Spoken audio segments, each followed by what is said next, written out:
ਵਾਹਿਗੁਰੂ। ਸਤਨਾਮ ਸ੍ਰੀ ਵਾਹਿਗੁਰੂ ਸਾਹਿਬ ਜੀ।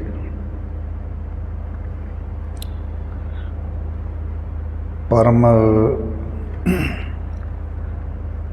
ਸਨਮਾਨਯੋਗ, ਪਰਮ ਸਤਿਕਾਰਯੋਗ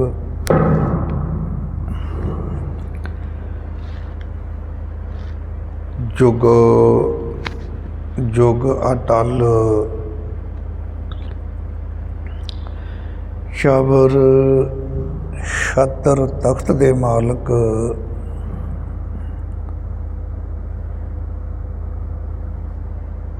ਜ਼ਹਰਾ ਜ਼ਹੂਰ ਹਾਜ਼ਰਾ ਹਜ਼ੂਰ ਵਾਲੀਆ ਕੁਲ ਆਲਮ ਗਰੀਬ ਨਵਾਜ ਤਖਤ ਤੇ ਬਿਰਾਜਮਾਨ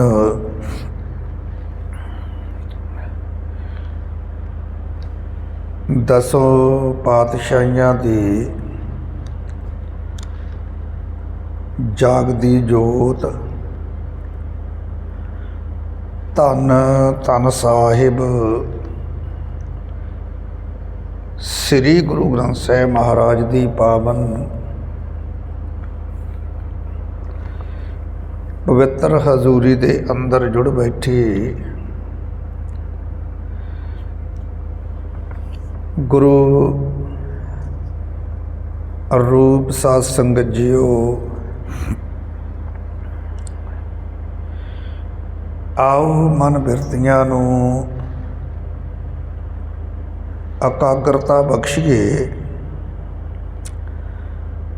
ਜੋ ਆਪਾਂ ਸਾਹਿਬ ਸ੍ਰੀ ਗੁਰੂ ਗ੍ਰੰਥ ਸਾਹਿਬ ਮਹਾਰਾਜ ਦੀ ਪਾਵਨ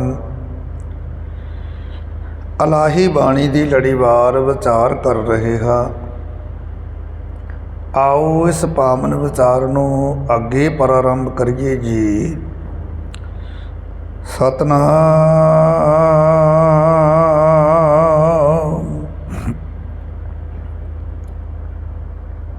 ਸ੍ਰੀ ਵਾਹਿਗੁਰੂ ਸਾਹਿਬ ਜੀਓ।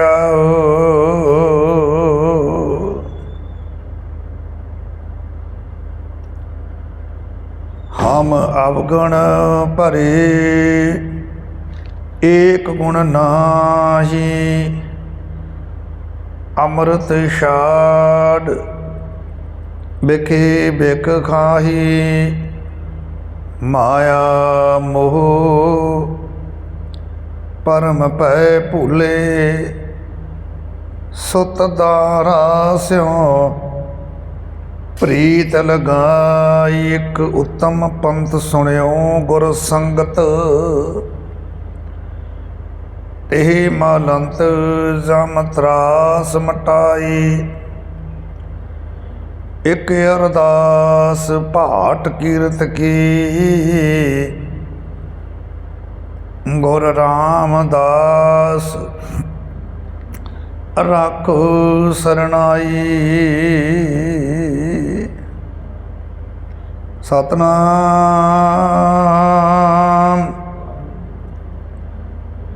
ਸ੍ਰੀ ਵਾਹਿਗੁਰੂ ਸਾਹਿਬ ਜੀਓ। ਆਸਾਵਰੀ ਮਹੱਲਾ ਪੰਜਵਾ। ਮਨਸਾ ਏਕ ਮਾਨਹਾ, ਗੁਰ ਸਿਉ ਨੇਤ ਧਿਆਨਹਾ। ਦ੍ਰਿੜ ਸੰਤ ਮੰਤ ਗਿਆਨਹਾ, ਸੇਵਾ ਗੁਰ ਚਰਾਨਹਾ। ਤਉ ਮਿਲਿਏ ਗੁਰ ਕਿਰਪਾਨ, ਮੇਰੇ ਮਨਾ ਰਹਾਉ। परम सन्मानयोग परम सत्कारयोग गुरु रूप साध संगत जी, अज दे पावन पवित्र शब्द जिन्हां तो अज दी इस पावन पवित्र विचार नूं प्रारंभ करना है। पंचम पातशाह धन धन साहिब श्री गुरु अर्जन देव जी महाराज, उन्हां दी पावन पवित्र मखार बिंद तो आचारण होए यह पावन शब्द राग आसा दे अंदर धन धन साहिब श्री गुरु ग्रंथ साहिब महाराज जियां दे पावन पवित्र मुकद्दस अंग 409 दे उपर सभाएमान है। सतगुरु जी ने कृपा की अज दे इस पावन शब्द दे राही धन गुरु अर्जन देव महाराज जियां ने कृपा करके साडे ते बख्शिश की। सतगुरु कहंदे भी हे मेरे मना,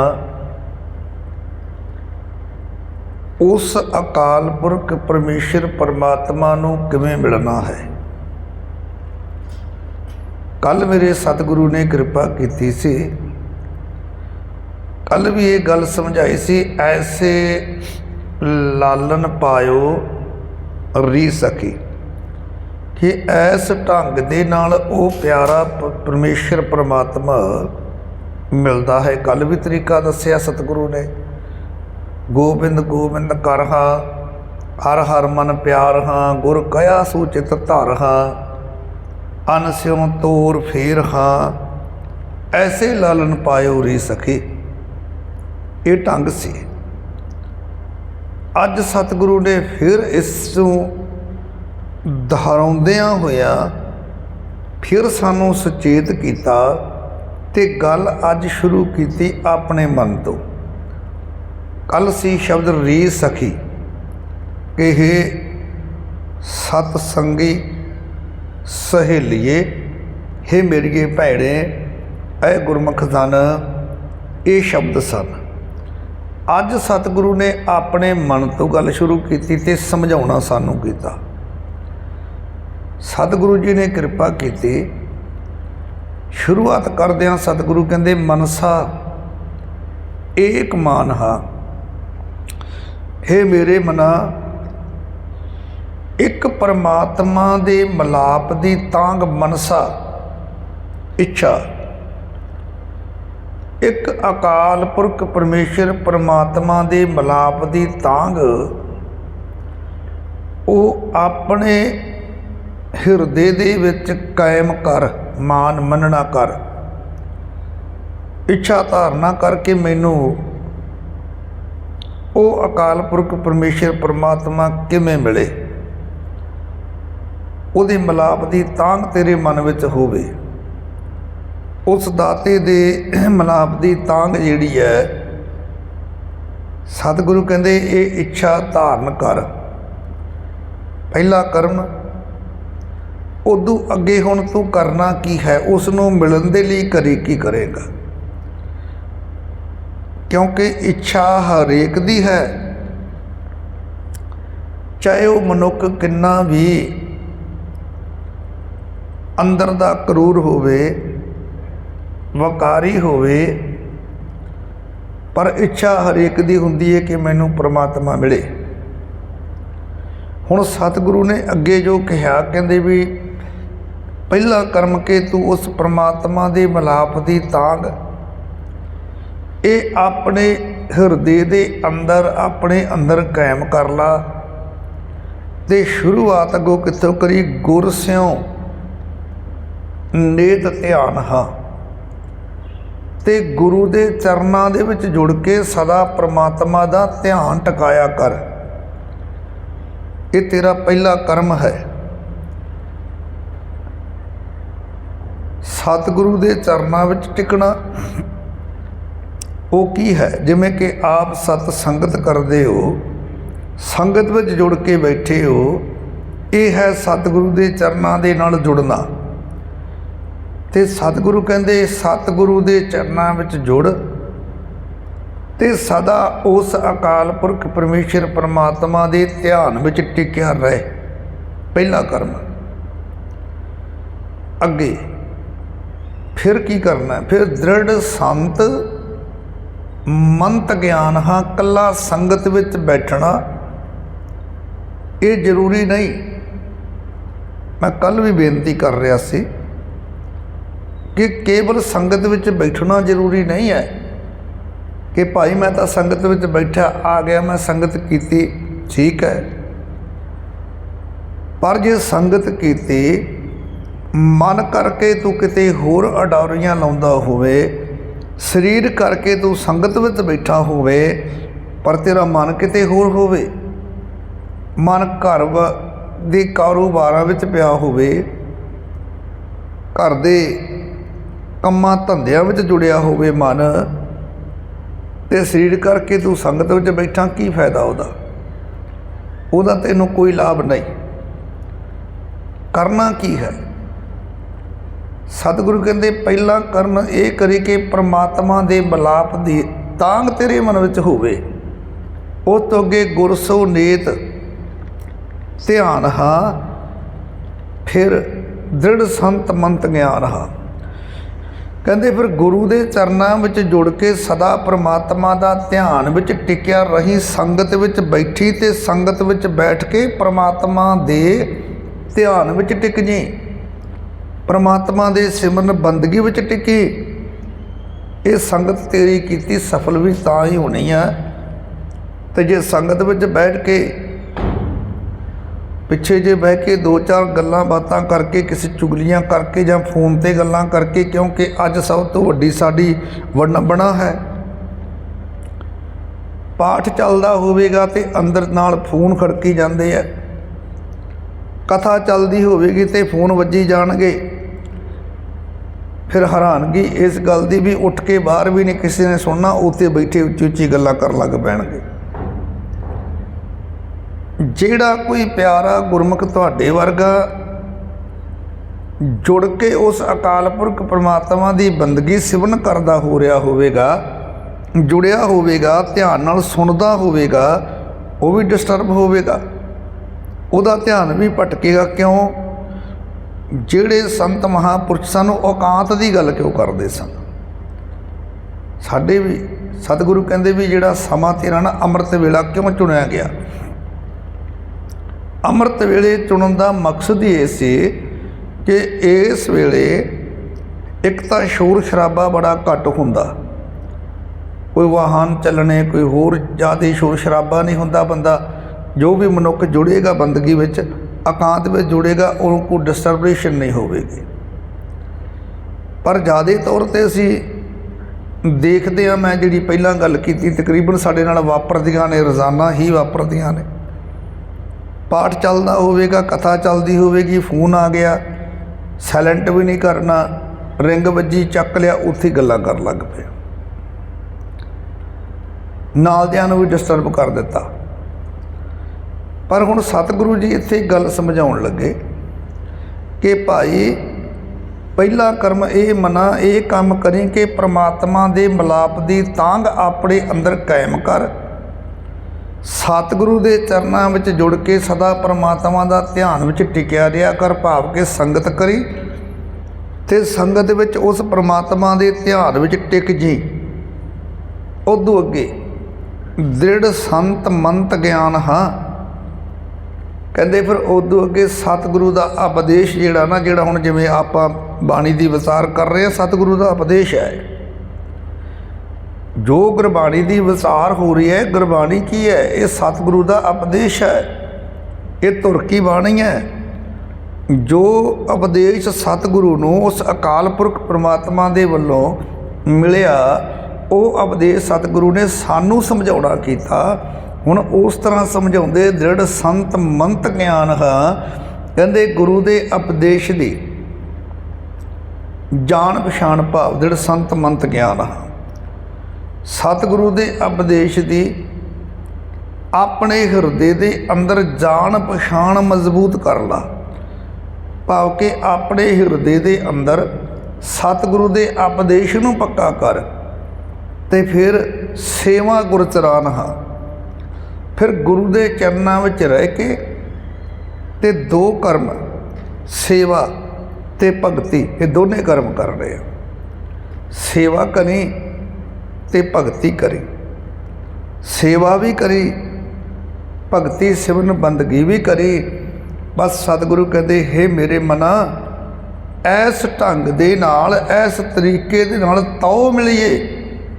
ਗੁਰ ਕਿਰਪਾਨ ਹਾਂ। ਕਿਰਪਾਨ, ਕਿਰਪਾਨ ਦੇ ਅਰਥ ਨੇ ਕਿਰਪਾ ਦੇ ਰਾਹੀਂ ਕਿਰਪਾ। ਅਸਲ ਜਿਹੜੀ ਕਿਰਪਾਨ ਅਸੀਂ ਸ੍ਰੀ ਸਾਹਿਬ ਜਿਹੜਾ ਸਾਨੂੰ ਸਤਿਗੁਰੂ ਨੇ ਦਿੱਤਾ, ਇਹਦੇ ਅਰਥ ਜਦੋਂ ਕਿਰਪਾਨ ਕਰਾਂਗੇ ਤੇ ਜਦੋਂ ਕਿਰਪਾਨ ਦੇ ਅੱਖਰੀ ਅਰਥ ਵੇਖਾਂਗੇ, ਮਹਾਨ ਕੋਸ਼ ਦੇ ਅੰਦਰ ਵੀ ਪੜ੍ਹਾਂਗੇ। ਭਾਈ ਸਾਹਿਬ ਭਾਈ ਕਾਨ ਸਿੰਘ ਜੀ ਨਾਭਾ ਦਾ ਗ੍ਰੰਥ ਹੈ ਮਹਾਨ ਕੋਸ਼, ਜਿਹਦੇ ਅੰਦਰ ਹਰ ਇੱਕ ਭਾਸ਼ਾ ਦਾ ਉਹ ਸ਼ਬਦ ਜਿਹੜਾ ਧੰਨ ਗੁਰੂ ਗ੍ਰੰਥ ਸਾਹਿਬ ਮਹਾਰਾਜ ਜੀਆਂ ਦੇ ਅੰਦਰ ਮੌਜੂਦ ਹੋਵੇ, ਬਾਣੀ ਵਿੱਚ ਆਇਆ ਵਿਦਆਊਟ ਇੰਗਲਿਸ਼, ਹਰ ਇੱਕ ਸ਼ਬਦ ਦਾ ਅਰਥ ਉਹਦੇ ਵਿੱਚ ਤੁਹਾਨੂੰ ਮਿਲੇਗਾ। ਤੇ ਜਦੋਂ ਅਸੀਂ ਕਿਰਪਾਨ ਦੇ ਅਰਥ ਪੜ੍ਹਾਂਗੇ ਤੇ ਕਿਰਪਾਨ ਦੇ ਅਰਥ ਹੈ ਕਿਰਪਾ। ਤੇ ਸਤਿਗੁਰੂ ਅੱਗੇ ਹੀ ਸਮਝਾਉਂਦੇ ਮੇਰੇ ਮਨਾ, ਤਦੋਂ ਹੀ ਗੁਰੂ ਦੀ ਕਿਰਪਾ ਦੇ ਨਾਲ ਪਰਮਾਤਮਾ ਨੂੰ ਤੂੰ ਮਿਲ ਸਕਦਾ ਆ। ਆ ਤੇਰੀ ਤਿਆਰੀ ਹੈ, ਤੇਰਾ ਬੇਸਿਕ ਟ੍ਰੇਨਿੰਗ ਜਿਹਨੂੰ ਅਸੀਂ ਕਹੀਏ, ਮੁੱਢਲੀ ਟ੍ਰੇਨਿੰਗ, ਮੁੱਢਲੀ ਤਿਆਰੀ ਹੈ ਤੇਰੀ ਕਿ ਪਹਿਲਾ ਕਰਮ ਕਰੀ, ਆਪਣੇ ਅੰਦਰ ਤਾਂਘ ਪੈਦਾ ਕਰ ਲਈ ਕਿ ਮੈਂ ਰੱਬ ਨੂੰ ਮਿਲਣਾ ਹੈ। ਦੂਜਾ ਕਰਮ ਕਰੀ, ਗੁਰੂ ਦੇ ਚਰਨਾਂ ਵਿੱਚ ਜੁੜ ਜੀ, ਪ੍ਰਮਾਤਮਾ ਦਾ ਨਾਮ ਜਪੀ, ਧਿਆਨ ਵਿੱਚ ਟਿਕ ਜੀ।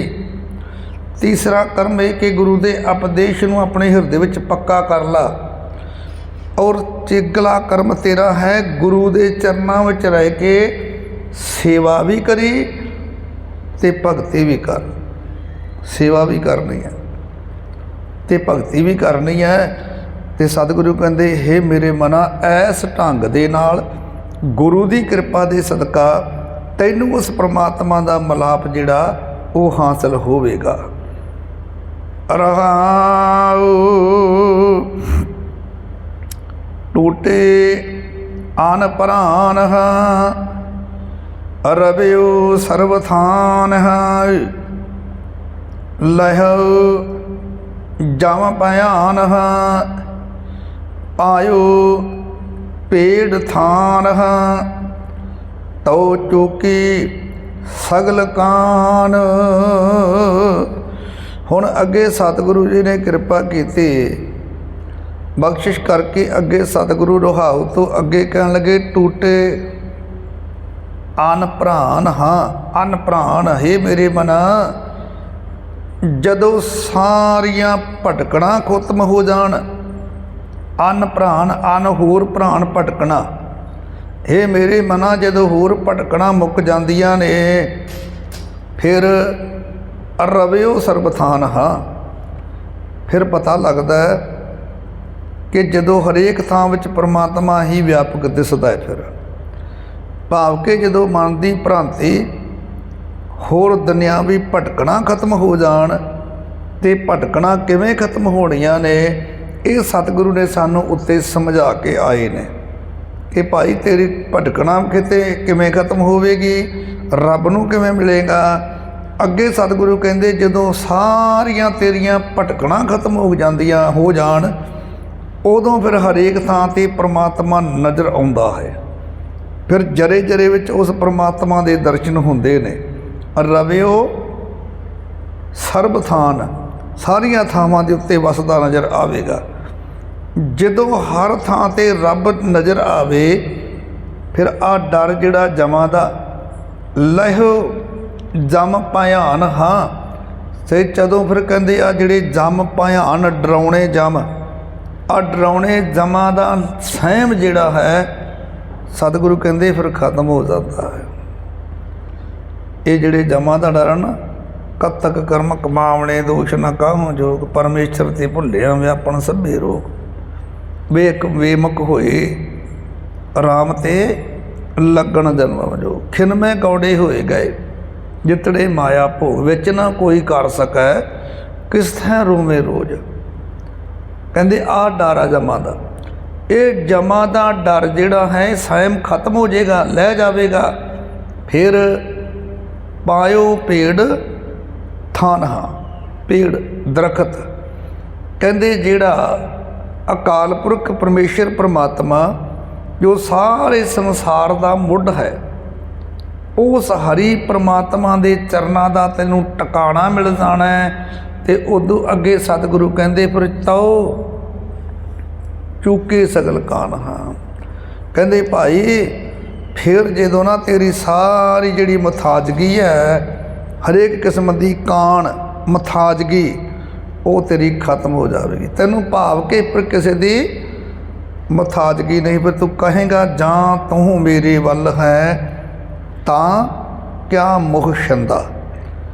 ਦਾਤਾ ਜਦੋਂ ਤੂੰ ਮੇਰੇ ਵੱਲ ਆ ਤਾਂ ਫਿਰ ਮੈਨੂੰ ਕਿਸੇ ਦੀ ਮਥਾਜਗੀ ਵੀ ਕੀ ਹੈ, ਮੈਨੂੰ ਕਿਸੇ ਦੀ ਕਾਣ ਵੀ ਕੀ ਹੈ। ਸਤਿਗੁਰੂ ਕਹਿਣ ਲੱਗੇ ਭਾਈ ਫਿਰ ਤੇਰੀਆਂ ਸਾਰੀਆਂ ਤਉ ਚੁੱਕੀ ਸਗਲ ਕਾਨਹਾ, ਤੇਰੀ ਸਾਰੀ ਭਟਕਣਾ ਖਤਮ ਹੋ ਜੂ, ਤੇਰੀ ਸਾਰੀ ਮਥਾਜਗੀ ਹੀ ਖਤਮ ਹੋ ਜਾਵੇਗੀ। ਲਹਿਣੋ ਜਿਸ ਮਥਾਨ ਹਾਂ ਭੈ ਪਾਵਕ ਪਾਰ ਪ੍ਰਾਨ ਹਾਂ, ਜਿਸ ਨਿਜ ਘਰ ਤਿਸ ਹੈ ਥਾਨ ਹਾਂ, ਹਰ ਰਸ ਰਸ ਹੈ ਮਾਨ ਹਾਂ, ਲਾਥੀ ਤਿਸ ਪੋਖਾਨ ਹੈ, ਨਾਨਕ ਸਹਿਜ ਸਮਾਇਓ ਰੇ ਮਨਾ। ਅਖੀਰ ਵਿੱਚ ਇਸ ਪਾਵਨ ਸ਼ਬਦ ਦੇ ਸਤਿਗੁਰੂ ਜੀ ਨੇ ਕਿਰਪਾ ਕੀਤੀ। ਸਤਿਗੁਰੂ ਜੀ ਨੇ ਕਿਰਪਾ ਕਰਕੇ ਸਮਝਾਉਣਾ ਕੀਤਾ, ਲਹਿਨੋ ਜਿਸ ਮਥਾਨ ਹਾਂ ਭੈ ਪਾਵਕ ਪਾਰ ਪ੍ਰਾਨ ਹਾਂ, ਨਿਜ ਕਰ ਤਿਸਹੇ ਥਾਨ ਹਾਂ, ਹਰ ਰਸ ਰਸਹੇ ਮਾਨ ਹਾਂ, ਲਾਥੀ ਤਿਸ ਪਖਾਨ ਹਾਂ, ਨਾਨਕ ਸਹਿਜ ਸਮਾਇਓ ਰੇ ਮਨਾ। ਸਤਿਗੁਰੂ ਕਹਿੰਦੇ ਹੇ ਨਾਨਕ ਆਖੇ ਮੇਰੇ ਮਨਾ, ਜਿਸ ਮਨੁੱਖ ਦੇ ਮੱਥੇ ਉੱਤੇ ਭਾਗ ਜਾਗਦੇ ਨੇ ਪਹਿਲਾ ਕਰਮ। ਲਹਿਨੋ ਜਿਸ ਮਥਾਨ ਹਾਂ, ਲਹਿਨੋ ਜਿਸ ਮਥਾਨ ਹਾਂ, ਜਿਹਦੇ ਮੱਥੇ ਦੇ ਭਾਗ ਜਾਗਣ, ਜਿਹਦੇ ਮੱਥੇ ਦੇ ਭਾਗ ਜਾਗਦੇ ਨੇ ਉਹ ਵਕਾਰਾਂ ਦੀ ਅੱਗ ਦੇ ਖਤਰੇ ਤੋਂ ਪਾਰ ਲੰਘ ਜਾਂਦਾ ਹੈ। ਭੈ ਪਾਵਕ ਪਾਰ ਪ੍ਰਾਨ ਹਾਂ, ਭਾਈ ਉਹ ਵਕਾਰਾਂ ਦੀ ਅੱਗ ਦੇ ਖਤਰੇ ਤੋਂ ਪਾਰ ਲੰਘ ਜਾਂਦਾ ਹੈ। ਨਿਜ ਕਰ ਤਿਸਹੇ ਥਾਨ ਹਾਂ, ਉਸ ਨੂੰ ਆਪਣੇ ਅਸਲ ਘਰ ਭਾਵ ਕੇ ਉਸ ਪ੍ਰਮਾਤਮਾ ਦੇ ਚਰਨਾਂ ਵਿੱਚ ਥਾਂ ਮਿਲ ਜਾਂਦਾ ਹੈ। ਅਸਲ ਘਰ ਤਾਂ ਉਹੀ ਹੈ ਨਾ ਦਾ ਸਾਡਾ, ਜਿਵੇਂ ਗੁਰਬਾਣੀ ਅੰਦਰ ਫਰਮਾਨ ਹੈ, ਪੇਵਕੜੇ ਦਿਨ ਚਾਰ ਹੈ ਸਹੁਰੜੇ ਜਾਣਾ। ਭਾਈ ਇਹ ਤਾਂ ਪੇਕਾ ਘਰ ਹੈ। ਜਿਵੇਂ ਇੱਕ ਬੱਚੀ ਦਾ ਘਰ ਪੇਕਾ ਘਰ ਹੈ, ਉਹਨੇ ਇੱਕ ਨਾ ਦਿਨ ਆਪਣੇ ਸਹੁਰੇ ਘਰ ਜਾ ਕੇ ਵਸਣਾ ਹੈ। ਫਿਰ ਜਿੱਦੇ ਸਹੁਰੇ ਘਰ ਜਾਵੇ ਪੱਕਾ ਘਰ ਤਾਂ ਉਹਦਾ ਉਹੀ ਹੋਵੇਗਾ ਨਾ। ਉਸ ਤੋਂ ਬਾਅਦ ਉਹਨੂੰ ਪੁੱਛ ਕੇ ਵੀ ਤੇਰਾ ਪਿੰਡ ਟਿਕਾਣਾ, ਫਿਰ ਉਹ ਆਪਣੇ ਸਹੁਰੇ ਘਰ ਦਾ ਟਿਕਾਣਾ ਦੱਸਦੀ ਹੈ ਵੀ ਮੇਰਾ ਆਹ ਪਿੰਡ ਹੈ। ਇਸੇ ਤਰ੍ਹਾਂ ਸਤਿਗੁਰੂ ਕਹਿੰਦੇ ਚੇਤੇ ਰੱਖ, ਤੇਰਾ ਅਸਲ ਘਰ ਹੈ ਪਰਮਾਤਮਾ ਦੇ ਚਰਨਾਂ ਦੇ ਵਿੱਚ ਜੁੜ ਜਾਣਾ। ਪਰਮਾਤਮਾ ਦੇ ਚਰਨ, ਉਸ ਦਾਤੇ ਦੇ ਦਰਗਾਹ ਦੇ ਵਿੱਚ ਉਹ ਹੈ ਤੇਰਾ ਅਸਲ ਘਰ। ਇਹ ਆ ਤੇਰਾ ਪੇਕਾ ਘਰ ਤੇ ਉਹ ਹੈ ਤੇਰਾ ਸਹੁਰਾ ਘਰ ਜਿੱਥੇ ਤੂੰ ਸਦੀਵ ਰਹਿਣਾ। ਹੁਣ ਸਹੁਰੇ ਘਰ ਵਿੱਚ ਉਸ ਬੱਚੀ ਨੂੰ ਸਤਿਕਾਰ ਮਿਲਦਾ ਹੈ, ਉਸ ਔਰਤ ਉਸ ਲੜਕੀ ਨੂੰ ਸਤਿਕਾਰ ਮਿਲਦਾ ਹੈ ਜਿਹਦੇ ਮਾਤਾ ਪਿਤਾ ਨੇ ਚੰਗੇ ਸੰਸਕਾਰ ਦਿੱਤੇ ਹੋਣ। ਇਹ ਗੱਲ ਚੇਤੇ ਰੱਖਿਓ, ਜ਼ਿੰਦਗੀ ਵਿੱਚ ਕੰਮ ਆਉਣ ਵਾਲੀਆਂ ਗੱਲਾਂ ਨੇ। ਜਿਸ ਬੱਚੀ ਨੂੰ ਮਾਤਾ ਪਿਤਾ ਨੇ ਚੰਗੀ ਪੜ੍ਹਾਈ ਲਿਖਾਈ ਕਰਾਈ ਹੋਵੇ, ਵੈਲ ਐਜੂਕੇਟਡ ਹੋਵੇ, ਔਰ ਨਾਲ ਇਕੱਲੀ ਵੈਲ ਐਜੂਕੇਟਡ ਜ਼ਰੂਰੀ ਨਹੀਂ ਵੀ ਚੰਗੀ ਪੜ੍ਹਿਆ ਲਿਖਿਆ ਬਹੁਤ ਜ਼ਿਆਦਾ ਡਿਗਰੀਆਂ ਕੀਤੀਆਂ ਹੋਣ, ਉਸ ਤੋਂ ਅੱਗੇ ਤਹਿਜ਼ੀਬ ਜ਼ਰੂਰੀ ਹੈ, ਸੰਸਕਾਰ ਜ਼ਰੂਰੀ ਨੇ। ਚੰਗੇ ਸੰਸਕਾਰ ਮਿਲੇ ਹੋਣ ਮਾਤਾ ਪਿਤਾ ਦੇ ਵੱਲੋਂ, ਫਿਰ ਉਸ ਬੱਚੀ ਦਾ ਸਹੁਰੇ ਘਰ ਦੇ ਅੰਦਰ ਸਤਿਕਾਰ ਹੁੰਦਾ ਹੈ, ਉਹਨੂੰ ਹਰ ਇੱਕ ਸਤਿਕਾਰ ਕਰਦਾ ਉਹਦਾ। ਇਸੇ ਤਰ੍ਹਾਂ ਇਹ ਭਾਈ ਸਾਡਾ ਪੇਕੇ ਘਰ ਹੈ ਜਿਹੜਾ ਇਹ ਮਾਤ ਲੋਕ ਹੈ, ਤੇ ਇਸ ਮਾਤ ਲੋਕ ਦੇ ਵਿੱਚ ਜਿਸ ਜੀਵ ਰੂਪ ਇਸਤਰੀ ਨੇ ਸਤਿਗੁਰੂ ਤੋਂ ਸਮੱਤ ਲੈ ਲਈ, ਸਤਿਗੁਰੂ ਦੀ ਬਖਸ਼ਿਸ਼ ਉਪਦੇਸ਼ ਨੂੰ ਧਾਰਨ ਕਰ ਲਿਆ, ਚੰਗੇ ਸੰਸਕਾਰ ਅੰਦਰ ਧਾਰਨ ਕਰ ਲਏ, ਫਿਰ ਉਸ ਪੇਕੇ ਘਰ ਤੋਂ ਜਾ ਕੇ ਜਦੋਂ ਸਹੁਰੇ ਘਰ ਭਾਵ ਕਿ ਇਸ ਤੋਂ ਅਗਲਾ ਸਫ਼ਰ ਜਿਹੜਾ ਹੈ, ਜਦੋਂ ਉਸ ਅਕਾਲ ਪੁਰਖ ਪਰਮਾਤਮਾ ਦੇ ਚਰਨਾਂ ਵਿੱਚ ਨਿਵਾਸ ਮਿਲੇਗਾ, ਉੱਥੇ ਫਿਰ ਸਤਿਕਾਰ ਮਿਲੇਗਾ, ਉੱਥੇ ਨਿਵਾਸ ਵੀ ਮਿਲੇਗਾ ਤੇ ਸਤਿਕਾਰ ਵੀ ਮਿਲੇਗਾ। ਸਤਿਗੁਰੂ ਕਹਿੰਦੇ ਇੱਕ ਨਾ ਇੱਕ ਦਿਨ ਤੈਨੂੰ ਉੱਥੇ ਜਾਣਾ ਪੈਣਾ, ਇੱਕ ਨਾ ਇੱਕ ਦਿਨ ਲੈਨੋ ਜਿਸਮ ਥਾਨ ਹਾਂ, ਪੈ ਪਾਵਕ ਪਾਰ ਪ੍ਰਾਨ ਹਾਂ, ਨਿਜ ਕਰ ਤਿਸਹੀ ਥਾਨ ਹਾਂ। ਕਹਿੰਦੇ ਭਾਈ ਜਿਹਦੇ ਮੱਥੇ ਦੇ ਭਾਗ ਜਾਗਣ, ਉਹ ਆ ਵਕਾਰਾਂ ਦੇ ਇਸ ਸਮੁੰਦਰ ਤੋਂ, ਵਕਾਰਾਂ ਦੀ ਅੱਗ ਦੇ ਸਮੁੰਦਰ ਤੋਂ ਪਾਰ ਲੰਘ ਜਾਂਦਾ ਹੈ, ਵਕਾਰਾਂ ਦੀ ਅੱਗ ਤੋਂ ਬਚ ਜਾਂਦਾ। ਭੈ ਪਾਵਕ, ਭੈ ਪਾਵਕ ਦੇ ਅਰਥ ਨੇ ਅੱਗ, ਭੈ ਦੇ ਅਰਥ ਨੇ ਡਰਾਉਣਾ, ਵਕਾਰਾਂ ਦੀ ਅੱਗ ਤੋਂ ਬਚ ਜਾਂਦਾ ਹੈ। ਤੇ ਜਿਹੜਾ ਵਕਾਰਾਂ ਦੀ ਅੱਗ ਤੋਂ ਬਚ ਗਿਆ, ਨਿਜ ਕਰ ਤਿਸਹੀ ਥਾਨ ਹਾਂ, ਉਸ ਜੀਵ ਰੂਪ ਇਸਤਰੀ ਨੂੰ ਉਸ ਪਰਮਾਤਮਾ ਦੇ ਘਰ ਵਿੱਚ ਥਾਂ ਮਿਲ ਜਾਂਦੀ ਹੈ। ਅੱਗੇ ਹਰ ਰਸ ਰਸਹੇ ਮਾਨ ਹਾਂ, ਲਾਥੀ ਤਿਸ ਬਖਾਨ ਹਾਂ। ਭਾਈ ਫਿਰ ਉਹ ਰਸਾਂ ਵਿੱਚ ਸ੍ਰੇਸ਼ਟ ਰਸ, ਸਾਰੇ ਦੁਨਿਆਵੀ ਰਸਾਂ ਦੇ ਨਾਲੋਂ ਸ੍ਰੇਸ਼ਟ ਰਸ ਹੈ ਹਰੀ ਪਰਮਾਤਮਾ ਦਾ ਨਾਮ, ਤੇ ਉਸ ਨਾਮ ਰਸ ਨੂੰ ਸਦਾ ਉਹ ਮਾਣਦਾ ਹੈ। ਤੇ ਜਿਹੜਾ ਉਸ ਦਾਤੇ ਦੇ ਨਾਮ ਰਸ ਨੂੰ ਮਾਣੇ, ਦੁਨੀਆ ਦੇ ਰਸਾਂ ਨੂੰ ਛੱਡ ਕੇ ਉਸ ਦਾਤੇ ਦੇ ਨਾਮ ਰਸ ਨੂੰ ਜਿਨ੍ਹਾਂ ਨੇ ਮਾਣਿਆ ਜੀ, ਸਤਿਗੁਰੂ ਕਹਿੰਦੇ ਲਾਥੀ ਤਿਸ ਭੁਖਾਨ ਹਾਂ, ਫਿਰ ਉਹਦੀਆਂ ਸਾਰੀਆਂ ਭੁੱਖਾਂ ਤੇ ਤਰੇਹਾਂ, ਉਹਦੀ ਮਾਇਆ ਵਾਲੀ ਤਰੇ, ਮਾਇਆ ਵਾਲੀ ਭੁੱਖ, ਰਸਾਂ ਵਾਲੀ ਭੁੱਖ, ਇਹ ਦੁਨਿਆਵੀ ਭੁੱਖਾਂ ਉਹਦੀਆਂ ਦੂਰ ਹੋ ਜਾਂਦੀਆਂ ਨੇ, ਖਤਮ ਹੋ ਜਾਂਦੀਆਂ ਨੇ। ਸਤਿਗੁਰੂ ਕਹਿੰਦੇ ਨਾਨਕ ਸਹਿਜ ਸਮਾਇਓ ਰੇ ਮਨਾ। ਤੇ ਭਾਈ ਉਹ ਸਦਾ ਆਤਮਿਕ ਅਡੋਲਤਾ ਦੇ ਵਿੱਚ ਫਿਰ ਲੀਨ ਹੋ ਜਾਂਦਾ ਹੈ। ਉਹ ਮਨੁੱਖ ਸਦੀਵ ਲਈ ਫਿਰ ਆਤਮਿਕ ਅਡੋਲਤਾ, ਉਹਦਾ ਕਦੇ ਮਨ ਡੋਲਦਾ ਨਹੀਂ, ਉਹ ਆਤਮਿਕ ਤੌਰ 'ਤੇ ਬਲਵਾਨ ਭਾਵ ਕਿ ਉਹਦਾ ਆਤਮਿਕ ਜੀਵਨ ਜਿਹੜਾ ਬਲਵਾਨ ਹੋ ਜਾਂਦਾ ਹੈ, ਤਾਕਤਵਰ ਹੋ ਜਾਂਦਾ ਹੈ। ਫਿਰ ਉਹ ਵਕਾਰਾਂ ਦੇ ਟਾਕਰੇ 'ਤੇ ਸਤਿਗੁਰੂ ਕਹਿੰਦੇ ਕਦੇ ਡੋਲਦਾ ਨਹੀਂ। ਅੱਗੇ ਸਤਿਗੁਰੂ ਜੀ ਨੇ ਕਿਰਪਾ ਕੀਤੀ, ਅਸਾਵਰੀ ਮਹਲਾ ਪੰਜਵਾ। ਹਰ ਹਰ ਹਰ ਗੁਣੀ ਹਾਂ, ਜਪੀਏ ਸਾਹਿਜ ਧੁਨੀ ਹਾਂ, ਸਾਧੂ ਰਸਨ ਭਣੀ ਹਾਂ, ਛੂਟਣ ਬਿਦ ਸੁਣੀ ਹਾਂ, ਪਾਇਓ ਵੱਡ ਪੁੰਨੇ ਮੇਰੇ ਮਨਾ। ਰਹਾਉ। ਅਗਲਾ ਪਾਵਨ ਸ਼ਬਦ ਧੰਨ ਗੁਰੂ ਅਰਜਨ ਦੇਵ ਮਹਾਰਾਜ ਜੀਆਂ ਨੇ ਕਿਰਪਾ ਕੀਤੀ। ਸਤਿਗੁਰੂ ਕਹਿਣ ਲੱਗੇ, ਭਾਈ ਹਰ ਹਰ ਹਰ ਗੁਣੀ ਹਾਂ, ਜਪੀਏ ਸਹਿਜ ਧੁਨੀ ਹਾਂ। ਹੇ ਮੇਰੇ ਮਨਾ, ਆਤਮਿਕ ਅਡੋਲਤਾ ਦੀ ਲਹਿਰ ਵਿੱਚ ਲੀਨ ਹੋ ਕੇ ਜਪੀਏ ਸਹਿਜ ਧੁਨੀ ਹਾਂ, ਜਪੀਏ ਸਹਿਜ ਧੁਨੀ, ਆਤਮਿਕ ਅਡੋਲਤਾ ਦੀ ਲਹਿਰ ਵਿੱਚ ਲੀਨ ਹੋ ਜਾ। ਜਿਹੜੀ ਮੈਂ ਗੱਲ ਪਹਿਲਾਂ ਕਰ ਰਿਹਾ ਸੀ ਕਿ ਭਾਈ ਸੰਗਤ ਜਿੱਥੇ ਕਰਨੀ ਜ਼ਰੂਰੀ ਹੈ, ਸੰਗਤ ਵਿੱਚ ਬੈਠਣਾ ਜ਼ਰੂਰੀ ਹੈ, ਤੇ ਸੰਗਤ ਵਿੱਚ ਬੈਠ ਕੇ ਇਸ ਪ੍ਰਮਾਤਮਾ ਦੇ ਬੰਦਗੀ ਸਿਮਰਨ ਦੇ ਨਾਲ ਜੁੜਨਾ ਹੀ ਜ਼ਰੂਰੀ ਹੈ। ਇਹ ਜ਼ਰੂਰੀ ਨਹੀਂ ਕਿ ਤੂੰ ਬੈਠਾ ਸੰਗਤ ਵਿੱਚ ਹੋਵੇਂ, ਸਰੀਰ ਕਰਕੇ ਸੰਗਤ ਵਿੱਚ ਬੈਠਾ, ਮਨ ਕਰਕੇ ਤੂੰ ਆਪਣੇ ਕੰਮਾਂ ਧੰਦਿਆਂ ਵਿੱਚ ਤੁਰਿਆ ਫਿਰਦਾ, ਉਹ ਤੇਰੀ ਹਾਜ਼ਰੀ ਕਬੂਲ ਨਹੀਂ ਹੋਣੀ। ਵੀ ਕੇਵਲ ਸਰੀਰ ਕਰਕੇ ਬੈਠਾ, ਮਨ ਕਰਕੇ ਨਹੀਂ। ਮਨ ਕਰਕੇ ਕਿਤੇ ਹੋਰ ਅਡਾਰੀਆਂ ਲੱਗ ਰਹੀਆਂ ਨੇ, ਮਨ ਕਰਕੇ ਕਿਤੇ ਤੂੰ ਹੋਰ ਧੰਦਿਆਂ ਵਿੱਚ ਉਲਝਿਆ ਹੋਇਆ ਹੋਵੇਗਾ ਵੀ ਅੱਜ ਆਹ ਕੰਮ ਕਰਨ ਵਾਲਾ ਸੀ, ਬਾਬਾ ਛੇਤੀ ਅਰਦਾਸ ਕਰੇ ਮੈਂ ਜਾਵਾਂ ਅਤੇ ਮੈਂ ਜਾ ਕੇ ਆਪਦਾ ਕੰਮ ਕਰਨਾ, ਮੈਂ ਆਪਦੇ ਕੰਮ ਕਰਾਂ। ਜਿੰਨਾ ਚਿਰ ਵੀ ਬੈਠੋ, ਮੈਂ ਬੇਨਤੀ ਕਰਦਾ ਹੁੰਦਾ, ਜਿੰਨਾ ਚਿਰ ਵੀ ਤੁਸੀਂ ਬੈਠੋ, ਜਿੰਨਾ ਵੀ ਤੁਹਾਡੇ ਕੋਲੇ ਸਮਾਂ ਨਿਕਲੇ, 10 ਮਿੰਟ 20 ਮਿੰਟ ਅੱਧਾ ਘੰਟਾ, ਜਿੰਨਾ ਚਿਰ ਵੀ ਬੈਠ ਸਕਦੇ ਹੋ, ਜਿੰਨਾ ਚਿਰ ਬਹਿਨੇ ਉਨਾ ਚਿਰ ਗੁਰਬਾਣੀ ਦੇ ਅਰਥਾਂ ਤੇ ਨਾਲ ਜੁੜਨਾ ਕਰਿਆ ਕਰੀਏ, ਪਰਮਾਤਮਾ ਦੇ ਨਾਮ ਨਾਲ ਜੁੜੀਏ। ਗੁਰਬਾਣੀ ਸਾਨੂੰ ਸਮਝਾਉਂਦੀ, ਉਪਦੇਸ਼ ਕੀ ਹੈ ਸਾਨੂੰ ਦੇ ਰਿਹਾ ਸਤਿਗੁਰੂ, ਉਸ ਉਪਦੇਸ਼ ਨੂੰ ਸੁਣੀਏ। ਤੇ ਇਕੱਲਾ ਸੁਣਨਾ ਵੀ ਜ਼ਰੂਰੀ ਨਹੀਂ, ਇਹ ਵੀ ਬੇਨਤੀ, ਬੈਠਣਾ ਜ਼ਰੂਰੀ, ਤੇ ਬੈਠਣ ਤੋਂ ਅਗਲੀ ਅਵਸਥਾ ਹੈ ਸੁਣਨਾ, ਤੇ ਉਦੋਂ ਅਗਲੀ ਅਵਸਥਾ ਹੈ ਸੁਣ ਕੇ ਉਹਨੂੰ ਮੰਨ ਲੈਣਾ। ਇਕੱਲਾ ਇਹ ਵੀ ਨਹੀਂ ਵੀ ਬੈਠ ਕੇ ਧਿਆਨ ਨਾਲ ਸੁਣ ਲਿਆ, ਗੇਟੋਂ ਨਿਕਲੇ ਭੁੱਲ ਗਏ, ਇਹ ਵੀ ਨਹੀਂ। ਬੈਠਣਾ ਸੰਗਤ ਜ਼ਰੂਰੀ, ਉਦੋਂ ਅਗਲੀ ਅਵਸਥਾ ਸੁਣਨਾ ਜ਼ਰੂਰੀ, ਤੇ ਉਦੋਂ ਅਗਲੀ ਗੱਲ ਵੀ ਸੁਣ ਕੇ ਮੰਨਣਾ ਜ਼ਰੂਰੀ ਹੈ। ਵਸਾ ਲੈਣਾ ਤੇ ਮੰਨਣਾ, ਦੋਨੇ ਗੱਲਾਂ।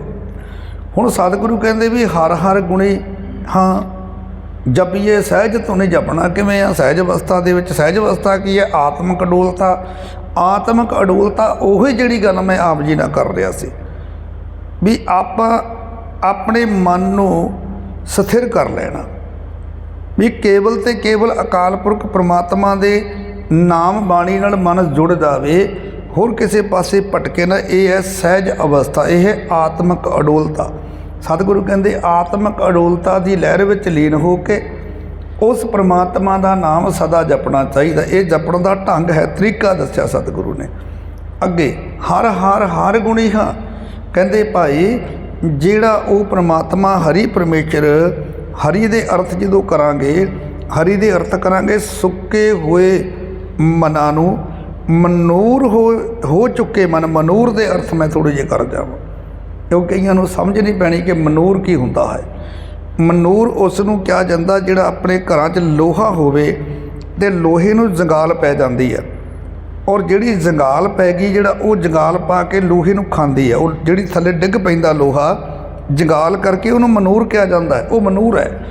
ਅਤੇ ਜਿਹੜਾ ਮਨੂਰ ਹੋਇਆ ਲੋਹਾ ਹੋਵੇਗਾ ਉਹਨੂੰ ਪਾਰਸ ਕਦੇ ਸਿਉਣਾ ਨਹੀਂ ਬਣਾ ਸਕਦਾ। ਇਹ ਗੱਲ ਚੇਤੇ ਰੱਖੋ, ਲੋਹੇ ਨੂੰ ਸਿਉਣਾ ਬਣਾ ਦੇਗਾ, ਪਾਰਸ 'ਚ ਗੁਣ ਹੈ, ਪਰ ਉਸ ਮਨੂਰ ਹੋਏ ਲੋਹੇ ਨੂੰ ਪਾਰਸ ਕਦੇ ਸਿਉਣਾ ਨਹੀਂ ਬਣਾ ਸਕਦਾ। ਪਰ ਅਗਲੀ ਗੱਲ ਨੂੰ ਧਿਆਨ ਨਾਲ ਸੁਣਿਓ, ਇਸ ਮਨੂਰ ਹੋਏ ਮਨਾਂ ਨੂੰ ਅਕਾਲ ਪੁਰਖ ਪ੍ਰਮਾਤਮਾ ਕਿਰਪਾ ਕਰਕੇ ਹਰਿਆ ਭਰਿਆ ਕਰ ਸਕਦਾ ਹੈ। ਹਰੀ ਦੇ ਅਰਥ ਮੈਂ ਕੀਤੇ, ਸੁੱਕੇ ਹੋਏ ਮਨਾਂ ਨੂੰ ਹਰਿਆ ਕਰਨ ਵਾਲਾ, ਮਨੂਰ ਹੋ ਚੁੱਕੇ ਮਨਾਂ ਨੂੰ, ਸੜ ਚੁੱਕੇ ਮਨਾਂ ਨੂੰ ਹਰਿਆ ਭਰਿਆ ਕਰਨ ਵਾਲਾ। ਸਤਿਗੁਰੂ ਕਹਿੰਦੇ ਜਿਹੜਾ ਸਾਰੇ ਗੁਣਾਂ ਦਾ ਮਾਲਕ ਹੈ ਉਹ ਅਕਾਲ ਪੁਰਖ ਹਰ ਹਰ ਹਰ ਗੁਣੀ ਹਾਂ। ਉਹ ਹਰੀ ਪਰਮਾਤਮਾ ਭਾਈ ਸਾਰੇ ਗੁਣਾਂ ਦਾ ਮਾਲਕ ਹੈ। ਸਤਿਗੁਰੂ ਕਹਿੰਦੇ ਉਹਦੇ ਨਾਮ ਨੂੰ ਸਹਿਜ ਅਵਸਥਾ ਵਿੱਚ ਟਿਕ ਕੇ ਜਪਿਆ ਕਰ। ਇਹ ਇਸ ਤਰ੍ਹਾਂ ਢੰਗ ਨਾਲ ਜਪੀ।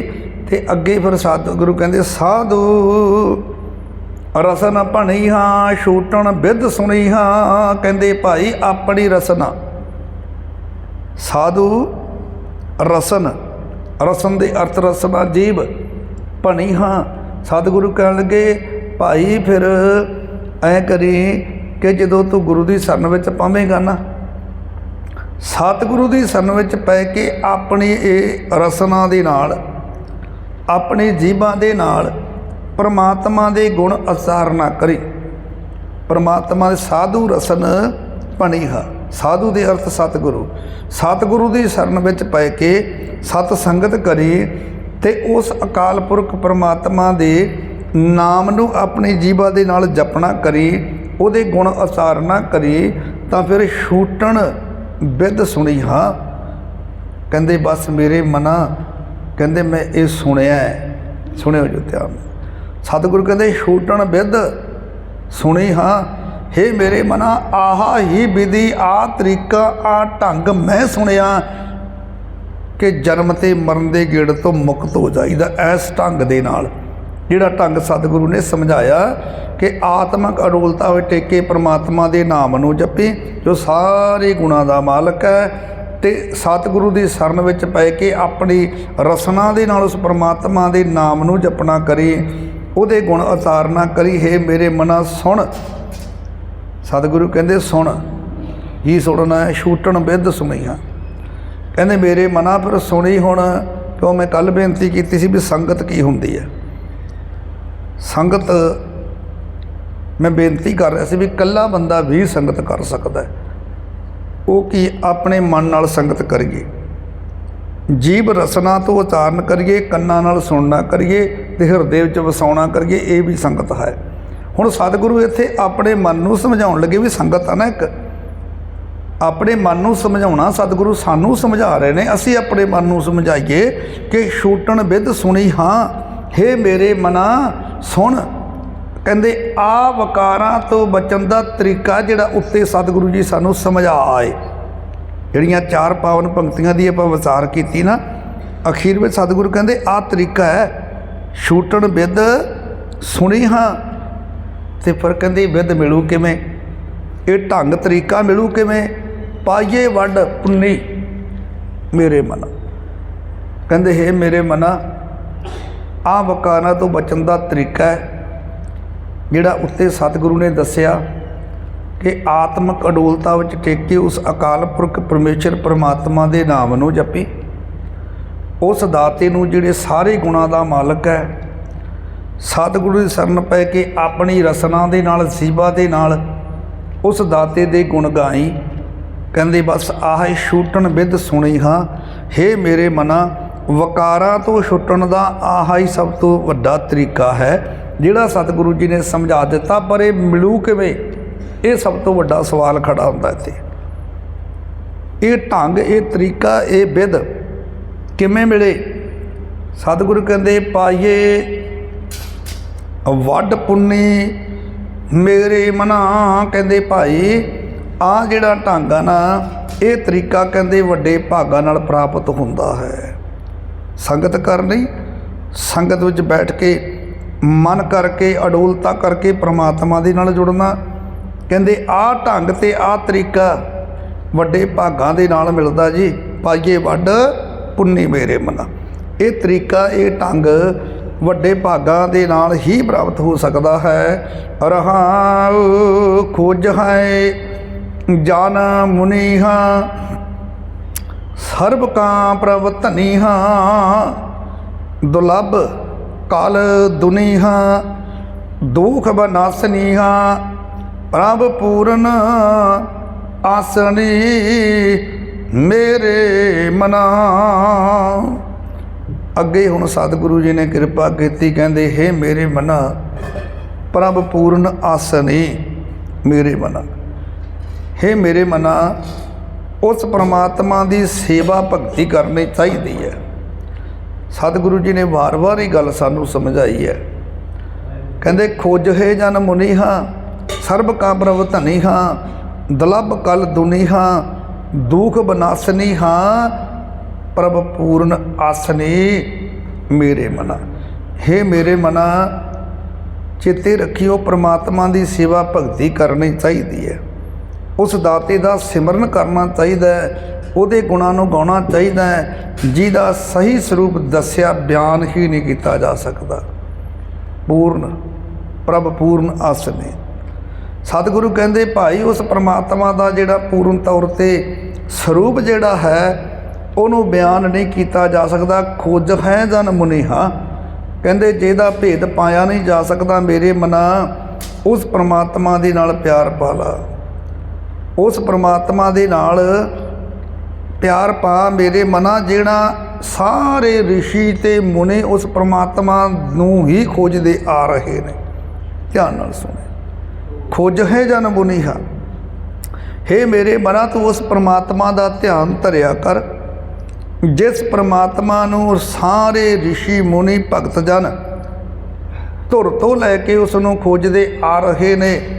ਅਤੇ ਸਰਬ ਕਾਂ ਪ੍ਰਭ ਧਨੀ ਹਾਂ, ਜਿਹੜਾ ਸਾਰੇ ਜੀਵਾਂ ਦਾ ਧਨੀ ਦੇ ਅਰਥ ਹੁੰਦੇ ਨੇ ਮਾਲਕ, ਜਿਹੜਾ ਸਾਰੇ ਜੀਵਾਂ ਦਾ ਮਾਲਕ ਹੈ। ਤੇ ਉਹ ਕਹਿੰਦੇ ਐਡਾ ਸਸਤਾ ਵੀ ਨਹੀਂ, ਦੁਲਭ ਕਲ ਦੁਨੀਆ। ਕਹਿੰਦੇ ਉਹ ਪਰਮਾਤਮਾ ਜਿਹੜਾ ਨਾ, ਉਹਨੂੰ ਸਾਰੇ ਰਿਸ਼ੀ ਮੁਨੀ ਜਨ ਭਗਤ ਜਨ ਧੁਰ ਤੋਂ ਲੈ ਕੇ ਭਾਵ ਕੇ ਸਤਿਯੁਗ ਤੋਂ ਲੈ ਕੇ ਜਦੋਂ ਤੋਂ ਸ੍ਰਿਸ਼ਟੀ ਸਾਜੀ ਉਦੋਂ ਤੋਂ ਲੈ ਕੇ ਉਹਦੀ ਬੰਦਗੀ ਕਰਦੇ ਆ ਰਹੇ, ਉਹਨੂੰ ਖੋਜਦੇ ਆ ਰਹੇ ਨੇ। ਪਰ ਜਿਹੜਾ ਸਾਰੇ ਜੀਵਾਂ ਦਾ ਮਾਲਕ ਤੇ ਜਿਹੜਾ ਇਸ ਮਾਇਆਵੀੜੀ ਦੁਨੀਆ ਵਿੱਚ ਲੱਭਣਾ ਬਹੁਤ ਔਖਾ, ਦੁਲਭ ਹੈ।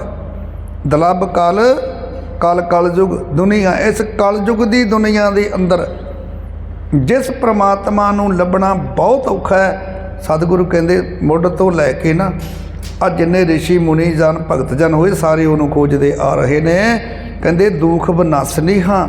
ਉਹ ਪ੍ਰਮਾਤਮਾ ਦੇ ਗੁਣ ਕੀ ਹੈ? ਉਹ ਦੁੱਖ ਵਿਨਾਸ਼ਨੀ ਆ ਭਾਈ, ਜਿਹੜਾ ਸਾਰੇ ਦੁੱਖਾਂ ਦੇ ਨਾਸ਼ ਕਰਨ ਵਾਲਾ ਹੈ। ਦੁੱਖ ਵਿਨਾਸ਼ਨੀ, ਵਿਨਾਸ਼ ਕਰ ਦੇਣ ਵਾਲਾ। ਦੁੱਖ ਹੰਤਾ ਸੁਖਰਾਸ, ਦੁੱਖਾਂ ਦੀ ਹੱਤਿਆ ਕਰਨ ਵਾਲਾ, ਸੁੱਖਾਂ ਦੀ ਰਾਸ ਪੂੰਜੀ ਦੇਣ ਵਾਲਾ। ਕਹਿੰਦੇ ਉਹਨੂੰ ਖੋਜਣਾ ਠੀਕ ਖੋਜਦੇ ਸਾਰੇ, ਪਰ ਖੋਜਣਾ ਐਡਾ ਸੌਖਾ ਨਹੀਂ ਉਹਨੂੰ, ਉਹ ਦੁਰਲੱਭ ਹੈ। ਤੇ ਸਤਿਗੁਰੂ ਕਹਿੰਦੇ ਭਾਈ ਦੁੱਖ ਵਿਨਾਸ਼ਨੀ ਹਾਂ, ਪ੍ਰਭ ਪੂਰਨ ਆਸਨੀ ਮੇਰੀ ਮਨਾ। ਕਹਿੰਦੇ ਭਾਈ ਜਿਹੜੇ ਸਾਰੇ ਦੁੱਖਾਂ ਦੇ ਨਾਸ਼ ਕਰਨ ਵਾਲਾ, ਪ੍ਰਭ ਪੂਰਨ ਆਸਨੀ ਮੇਰੇ ਮਨਾ। ਹੇ ਮੇਰੇ ਮਨਾ, ਉਸ ਪਰਮਾਤਮਾ ਨੂੰ ਸਤਿਗੁਰੂ ਦੀ ਸ਼ਰਨ ਵਿੱਚ ਪੈ ਕੇ, ਸਤ ਸੰਗਤ ਵਿੱਚ ਬੈਠ ਕੇ, ਇਕਾਗਰ ਮਨ ਹੋ ਕੇ, ਅੜੋਲ ਚਿੱਤ ਹੋ ਕੇ ਜਪਿਆ ਕਰੀ। ਉਹ ਕਿਹੜਾ? ਪ੍ਰਭ ਪੂਰਨ ਆਸਨੀ ਮੇਰੇ ਮਨਾ, ਜਿਹੜਾ ਦਾਤਾ ਸਾਰਿਆਂ ਦੀਆਂ ਆਸਾਂ ਪੂਰੀਆਂ ਕਰਨ ਵਾਲਾ ਹੈ। ਜਿਹਨੂੰ ਕਿਤੋਂ ਵੀ ਖੈਰ ਨਾ ਪਵੇ ਜੀ, ਧਿਆਨ ਦਿਓ ਜੀ। ਭਾਵਨਾ ਦੇ ਨਾਲ ਆ ਕੇ ਇਸ ਘਰ ਦੇ ਵਿੱਚ ਕਿਤੇ ਅਰਦਾਸ ਕਰਿਓ। ਮੈਂ ਇੱਕ ਬੇਨਤੀ ਕਰਦਾ ਹੁੰਦਾ ਵੀ ਤੁਸੀਂ ਅਰਦਾਸ ਆਪ ਕਰਿਆ ਕਰੋ। ਜਿਹੜੀ ਅਰਦਾਸ ਆਪ ਕਰਨੀ ਨਾ, ਤੇ ਜਦੋਂ ਬੰਦੇ ਨੂੰ ਲੋੜ ਹੋਵੇ, ਦੁਨਿਆਵੀ ਆਪਾਂ ਗੱਲ ਲੈ ਲਈਏ, ਲੋੜ ਹੋਵੇ ਅੱਤ ਦੀ, ਬਹੁਤ ਜ਼ਰੂਰੀ ਹੋਵੇ ਸਾਨੂੰ ਵੀ ਆਹ ਚੀਜ਼ ਸਾਨੂੰ ਚਾਹੀਦੀ ਹੈ, ਅਸੀਂ ਕਿਸੇ ਕੋਲੇ ਲੈਣ ਜਾਈਏ ਤੇ ਉਹਦੇ ਹਰੇਕ ਤਰ੍ਹਾਂ ਦੀ ਅਸੀਂ ਤਰਲੇ ਵੀ ਕਰਦੇ ਹਾਂ ਵੀ ਭਰਾਵਾ ਮੇਰੇ ਹੱਥ ਜੋੜੇ, ਤੂੰ ਇੱਕ ਵਾਰੀ ਮੈਨੂੰ ਅੱਜ ਵਸਤੂ ਦੇ ਜਾਂ ਪੈਸਾ ਦੇ, ਇੰਨੇ ਦਿਨਾਂ ਨੂੰ ਮੈਂ ਤੈਨੂੰ ਵਾਪਸ ਮੋੜ ਦੇਵਾਂਗਾ। ਫਿਰ ਕਈ ਅਸੀਂ ਵਿੱਚ ਹੋਰ ਬੰਦਾ ਵੀ ਪਾ ਲੈਂਦੇ, ਸਿਫਾਰਿਸ਼ ਵੀ ਪਾ ਲੈਂਦੇ ਵੀ ਇਹ ਚੀਜ਼ ਮੈਨੂੰ ਮਿਲ ਜੇ। ਹੁਣ ਜਦੋਂ ਸਾਨੂੰ ਕਿਸੇ ਦਾਤ ਦੀ ਲੋੜ ਹੈ ਤੇ ਫਿਰ ਜਾਂ ਕਿਤੇ ਦੁੱਖ ਆ ਗਿਆ, ਤੇ ਇੱਕ ਮੇਰੀ ਬੇਨਤੀ ਸੁਣ ਲਓ, ਜਿਹੜੀ ਦੁੱਖ ਵਿੱਚ ਕੀਤੀ ਹੋਈ ਅਰਦਾਸ ਆਪ ਕਿਤੇ ਅਰਦਾਸ ਕਰੀਏ ਭਿੱਜ ਕੇ, ਉਹ ਪ੍ਰਮਾਤਮਾ ਸੁਣਦਾ ਹੈ। ਅਰਦਾਸ ਆਪ ਕਰਿਆ ਕਰੀਏ। ਸਤਿਗੁਰੂ ਕਹਿੰਦੇ ਉਹ ਸਾਰੀਆਂ ਆਸਾਂ ਪੂਰੀਆਂ ਕਰਨ ਵਾਲਾ ਹੈ। ਪ੍ਰਭ ਪੂਰਨ ਆਸਨੀ ਮੇਰੇ ਮਨਾ। ਹੇ ਮੇਰੇ ਮਨਾ, ਉਹ ਕਿਹੜੀ ਐਸੀ ਆਸ ਆ ਜਿਹੜੀ ਤੇਰੀ ਇੱਥੋਂ ਇਸ ਘਰ 'ਚੋਂ ਪੂਰੀ ਨਾ ਹੋ ਸਕੇ। ਇੱਕ ਬੇਨਤੀ ਹੋਰ, ਜੇ ਤੇਰੀ ਆਸ, ਜੇ ਤੈਨੂੰ ਉਹ ਦਾਤ ਇਸ ਘਰ 'ਚੋਂ ਨਹੀਂ ਮਿਲ ਸਕੀ, ਤੇ ਦੁਨੀਆ ਦੀ ਕੋਈ ਤਾਕਤ ਐਸੀ ਹੈ ਹੀ ਨਹੀਂ ਤੈਨੂੰ ਕਿਤੋਂ ਪਾਸੋਂ ਮਿਲ ਜਾਵੇ, ਜਾ ਕੇ ਨਹੀਂ ਮਿਲਣੀ ਕਿਤੋਂ। ਜੇ ਕਿਸੇ ਨੇ ਤੈਨੂੰ ਹੋਰ ਮਿਲਣੀ ਤੇ ਲੈ ਕੇ ਇੱਥੋਂ ਹੀ ਦੇਣੀ ਆ। ਮੰਨ ਲਓ ਮੈਂ ਅਰਦਾਸ ਕਰਨੀ ਤੇ ਮੈਂ ਤਾਂ ਇਹਦੇ ਅੱਗੇ ਹੀ ਕਰਨੀ ਆ ਨਾ, ਮੇਰੇ 'ਚ ਤਾਂ ਕੋਈ ਸ਼ਕਤੀ ਨਹੀਂ, ਮੈਂ ਤਾਂ ਕੁਛ ਨਹੀਂ ਕਰ ਸਕਦਾ, ਮੈਂ ਤਾਂ ਅਰਦਾਸ ਹੀ ਕਰਨੀ ਆ ਤੇ ਇਹ ਸੁਣਨੀ ਇਹਨੇ। ਫਿਰ ਆਪ ਕਰਿਆ ਕਰੋ। ਸਤਿਗੁਰੂ ਕਹਿੰਦੇ ਉਹ ਸਾਰੀਆਂ ਆਸਾਂ ਪੂਰੀਆਂ ਕਰਨ ਵਾਲਾ। ਪ੍ਰਭ ਪੂਰਨ ਆਸਨੀ ਮੇਰੇ ਮਨਾ। ਹੇ ਮੇਰੇ ਮਨਾ, ਉਹ ਅਕਾਲ ਪੁਰਖ ਪਰਮਾਤਮਾ ਐਸਾ ਹੈ ਕਿ ਉਹ ਸਾਰਿਆਂ ਦੀਆਂ ਆਸਾਂ ਪੂਰੀਆਂ ਕਰਦਾ ਤੇ ਸਾਰੀਆਂ ਆਸਾਂ ਪੂਰਨ ਕਰਨ ਵਾਲਾ ਹੈ। ਅੱਗੇ ਹੁਣ ਸਤਿਗੁਰੂ ਕਹਿੰਦੇ ਮਾਨਸ ਸੇਵੀਏ ਹਾਂ, ਅਲਖ ਅਭੇਵੀਏ ਹਾਂ, ਤਾਂ ਸਿਉ ਪ੍ਰੀਤ ਕਰ ਹਾਂ, ਬਿਰਸ ਨਾ ਜਾਏ ਮਰ ਹਾਂ। ਗੁਰ ਤੇ ਜਾਣਿਆ ਹਾਂ, ਨਾਨਕ ਮਨ ਮਾਨਿਆ ਮੇਰੇ ਮਨਾ। ਅਖੀਰ ਵਿੱਚ ਸਤਿਗੁਰੂ ਜੀ ਨੇ ਕਿਰਪਾ ਕੀਤੀ।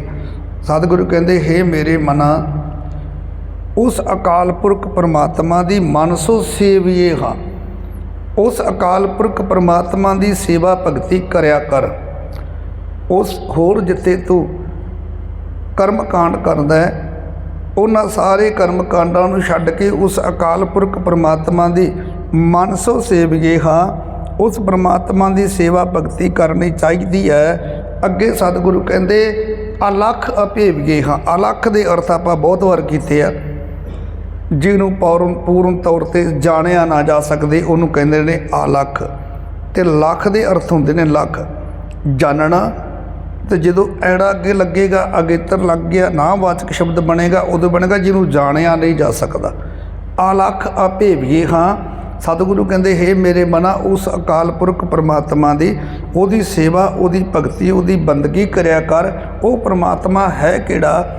ਅਲਖ ਅਭੇਵੀਆ, ਜਿਹਦਾ ਸਹੀ ਸਰੂਪ ਬਿਆਨ ਹੀ ਨਹੀਂ ਕੀਤਾ ਜਾ ਸਕਦਾ। ਅੱਜ ਤੱਕ ਕੋਈ ਸਹੀ ਸਰੂਪ ਬਿਆਨ ਨਹੀਂ ਕੀਤਾ।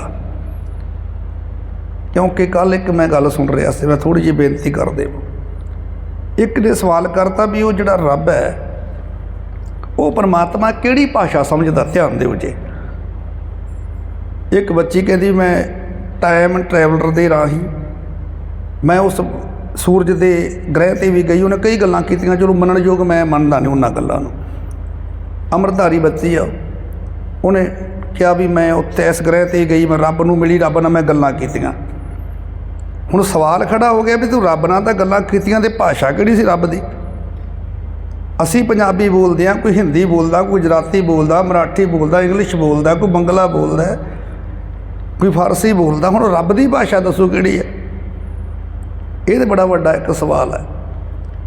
ਪਰ ਰੱਬ ਦੀ ਕੋਈ ਭਾਸ਼ਾ ਨਹੀਂ, ਉਹ ਪ੍ਰੇਮ ਦੀ ਭਾਸ਼ਾ ਸਮਝਦਾ। ਵਾਈਬ੍ਰੇਸ਼ਨ, ਵਾਈਬਰੇਟ ਜਿਹੜੀ ਹੁੰਦੀ ਸਾਡੇ ਸਿਰ ਦੇ 'ਚੋਂ, ਜਿਹੜੀ ਵਾਈਬ੍ਰੇਸ਼ਨਾਂ ਨਿਕਲਦੀਆਂ ਨੇ ਸਾਡੇ, ਉਸ ਵਾਈਬ੍ਰੇਸ਼ਨ ਨੂੰ ਸਮਝਦਾ। ਉਹ ਰੱਬ ਹੈ ਜ਼ਰੂਰ, ਸਮਝਦਾ ਹੈ। ਉਹ ਸਾਡੇ ਨਾਲ ਜੇ ਗੱਲਬਾਤ ਅਸੀਂ ਕਹਿੰਦੇ ਚਲੋ ਠੀਕ ਆ ਕੀਤੀ, ਪਰ ਉਹ ਸਾਡੀ ਭਾਸ਼ਾ ਕੋਈ ਨਹੀਂ, ਨਾ ਰੱਬ ਦੀ ਭਾਸ਼ਾ, ਨਾ ਉਸ ਭਾਸ਼ਾ ਨੂੰ ਨਹੀਂ ਸਮਝਦਾ। ਉਹ ਕੇਵਲ ਤੇ ਕੇਵਲ ਇੱਕ ਪ੍ਰੇਮ ਦੀ ਤੇ ਸ਼ਰਧਾ ਦੀ ਭਾਸ਼ਾ ਨੂੰ ਸਮਝਣ ਵਾਲਾ ਹੈ। ਸਤਿਗੁਰੂ ਕਹਿੰਦੇ ਉਹ ਅਲੱਖ ਹੈ।